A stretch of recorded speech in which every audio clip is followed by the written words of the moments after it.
It's been in the news quite a bit that there's this lawsuit over real estate commissions. And I don't have a ton to say about it right now because it's going to be appealed, this and that. But my opinion of it is that each state has got their own real estate rules, requirements, the way they set up their MLS, the way their contracts and the MLS word things surrounding commissions. It sounds like maybe Missouri's was a little bit loose. And it created a scenario where somebody can make an argument that there was a conspiracy.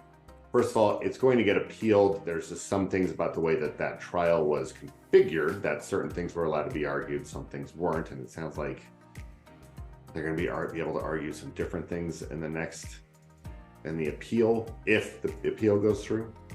We'll have to see what effect this has on the real estate industry, like how buyers and sellers pay the commissions, maybe even commission rates. They could change. I just don't know how they're going to change.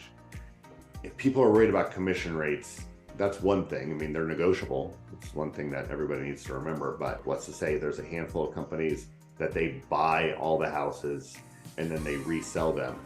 The buyers and sellers need to remember, like, they are going to take a much larger percent. Like, sellers, how much do you think they're going to discount it before they give you the money, even if they make it a little bit easier?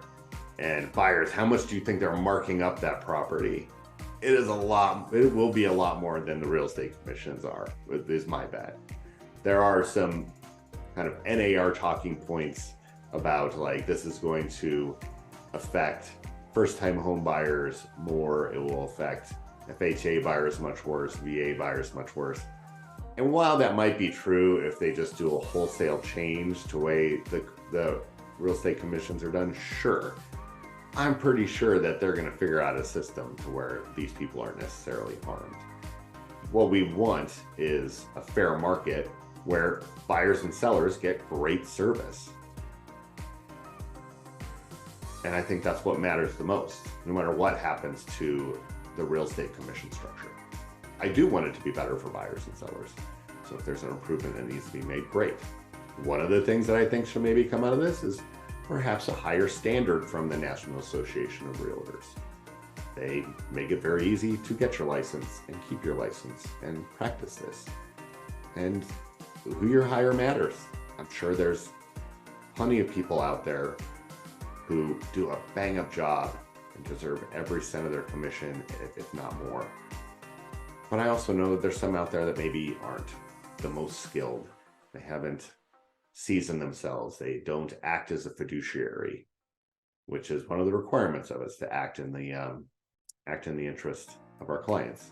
I mean, the first thing I do is try to make sure that my clients understand the commission rates. The second thing I try to do is to make sure that I am worth my commission rate, right? Like, I love the service side of this business. I love the service side of this business maybe more than I like houses themselves. I'm much more interested in the client and what their needs are. I find that much more interesting after I've seen so many houses. The one thing that remains interesting are clients. I occasionally see interesting designs still, but I'm always encountering interesting stories and needs and wants and everything. So.